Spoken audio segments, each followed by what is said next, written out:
किसान मित्रों नमस्कार। अपनी खेती वाला यूट्यूब चैनल पर आपका स्वागत है।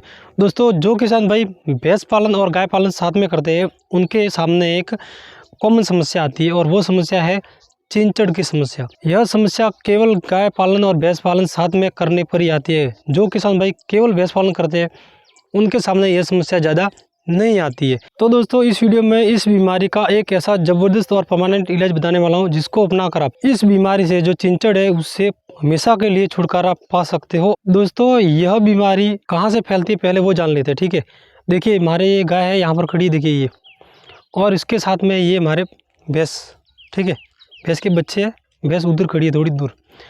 अब दोस्तों होता ये है कि यह बीमारी जब हम इसका टीका लगवाते हैं तो पशुओं के शरीर से तो हट जाती है, ठीक है, लेकिन हमारा जो बाड़ा होता है जहाँ हम गाय को बांधते हैं, जिसकी वहाँ पर खूंटी होती है, वहाँ से ये बीमारी नहीं हटती है, बाड़े में होती है। अब आपको दिखाता हूँ इसका मैं लाइव उदाहरण, क्योंकि जब तक हम इसका जड़ से खात्मा नहीं करेंगे तब तक ये बीमारी हमारे बाड़े से कभी भी नहीं हटने वाले, हमारे पशुओं से कभी नहीं हटेगी।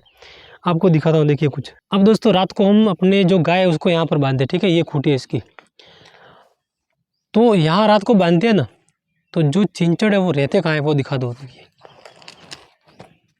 देखिए, ठीक है, ये ठंडी जगह है और ऊपर छाव है, देखिए पूरी, ठीक है ना, पूरी छाव है ये, तो ठंडी जगह में ये रहते हैं। और देखिए ये है, देखिए भाई, ये देखिए, ये रहा, ये ठीक है, तीन ये दिख रही है आपको। अब देखो इधर आओ, इसके अलावा भाई देखिए, आप ध्यान से देखिए, ठीक है, ये देख लो भाई, ये देखो, ये भाई जो है बहुत सारे पड़े हुए जीव, देखिए भाई, थोड़ा दिखाइए, ये देखिए, ये देखिए सब भरे हुए दिख पत्थर के नीचे, ये पत्थर, और देखिए यहाँ पर भी होंगे शायद। अब देख लो भाई, ये देखो, देखिए ये मैंने पत्थर ये यहाँ से हटाया, इसके नीचे थे। तो दोस्तों, आपने देखा कि जहाँ छाया होती है ऊपर और जो भी छोटे पत्थर होते हैं, लकड़ी होती है, उसके नीचे ही छुप जाते हैं। अब इनका काम क्या है पता है?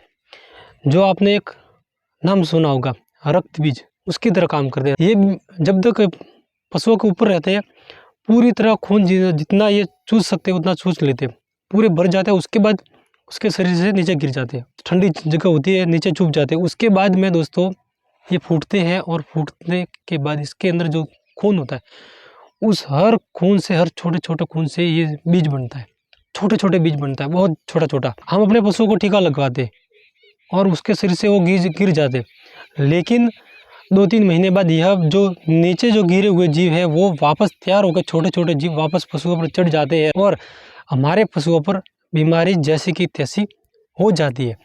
इसके लिए हमें परमानेंट इलाज करना है। बहुत से लोग कहते हैं कि भाई यूरिया का छिड़काव करो अपने बाड़े में। यूरिया दोस्तों मैंने 2-3 बार छिड़काव किया, लेकिन उससे कुछ नहीं होता है, ठीक है, क्योंकि यह जीव है यूरिया से नहीं मरता है। इसके लिए हमें दवाई का उपयोग करना पड़ेगा। दवाई मतलब थोड़ी भारी दवाई, हैवी दवाई। अब दोस्तों, हमें अपने बाड़े में वो दवाई कौन सी छिड़कनी है जिससे यह बीमारी परमानेंट हमेशा के लिए ख़त्म हो जाए? तो दोस्तों वह ये अपने इसको देखिए, इस पर नाम लिखा हुआ है बारूद सुपर। अब आपको ये ध्यान नहीं रखना कि बारूद सुपर है, इस नाम से दवाई आपको मिले नहीं मिले कोई ज़रूरी नहीं है, लेकिन इसके अंदर क्या क्या कंटेंट है वो आप ध्यान रखना और उसी के हिसाब से दवाई लेना। इसमें है प्रोफेनोस 40%, ठीक है, यहाँ पर देखिए प्रोफेनोस 40% है, और साइप्रोमेथ्रिन 4% ईसी। प्रोफेनोस 40%, साइप्रोमेथ्रिन 4% ईसी। इस कंटेंट वाली कोई भी दवाई वो ले लेनी है आपको। यह बहुत ही खतरनाक दवाई है, बहुत मतलब एक तरह से पूरा जहर है। अब हमें इसका उपयोग कैसे करना है वो समझ लो, क्योंकि देखिए गलती की तो आप अपने पशुओं को भी मार सकते हो, इससे पशु मर जाएगा, क्योंकि दोस्तों बहुत ही खतरनाक दवाई है और इसके बिना जो चिंचड़ की समस्या ख़त्म होगी। मैंने बहुत हद तक कंट्रोल की है, लेकिन क्या है कि समय अभी मिला नहीं, बीच में 2-3 महीने से दवाई छिड़काव नहीं की, तो दोस्तों क्या है कि यह बीमारी वापस थोड़ी सी मेरे बाड़े में तेज़ होगी। लेकिन अब इसका पूरा मैं परमानेंट इलाज करने वाला हूँ। इसका छिड़काव करना है कैसे वो जान लेते हैं। अब आपको 15 लीटर का जो अपने पंप आता है दवाई छिड़कने का खेत में, वो लेना है, 15 लीटर का पंप, उसमें पानी लेना है, 15 लीटर पूरा भर देना है, 50 ml ये दवाई लेनी है, ठीक है, 15 लीटर में 50 ml, बहुत ही हैवी डोज हो जाएगा इससे, क्योंकि खेत में भी हम 30 से 40 ml ही छिड़काव करते हैं। अब इसका छिड़काव कैसे करना वो जान लेते हैं। और इस दवाई का छिड़काव कर दो पूरे बाड़े में, हर खूंटी पर, जहाँ हर बांधते हैं पशु, छोटा बड़ा हर जगह ये दवाई छिड़काव करनी है हमें। जिस जगह इस दवाई का छिड़काव किया है वहाँ पर 10 से 12 घंटे आप पशु मत बांधना। उसके बाद में पशु जब वहाँ पर वापस ला रहे हो तो लाने से पहले पूरे बाड़े में एक बार झाड़ू लगा दो, पूरे बाड़े में, ताकि क्या है कि कहीं दवाई कोई होगी ज़्यादा वगैरह तो वो मिट्टी में मिक्स हो जाएगी और इससे हमारे पशुओं को कोई असर नहीं होगा, उससे पशुओं पर कोई खराब प्रभाव नहीं पड़ेगा। इन 2 बातों का ध्यान रखना है आपको विशेष रूप से। तीसरी बात एक और आपको ध्यान रखनी चाहिए कि जहाँ हम चारा डालते हैं ऐसी जगह कोई हो नहीं कि जहाँ हमने छिड़काव किया है और चारे पर ये दवाई चली जाए, ठीक है, और वो चारा पशु खा ले, ये थोड़ा ध्यान रखना।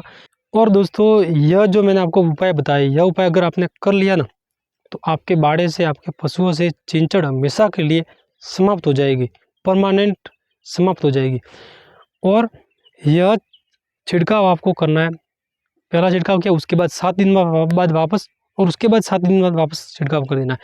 और जो पशु है, जिन पशुओं पर चिंचड़ है उन सभी को आप टीका लगवा दो एक बार अपने डॉक्टर से। और टीका लगवाने के बाद में ऐसे तो पशुओं को दूसरी जगह बांध दो, और अगर ऐसा नहीं है तो 15-20 दिन बाद वापस टीका लगवा दो पशुओं को, हर पशु को।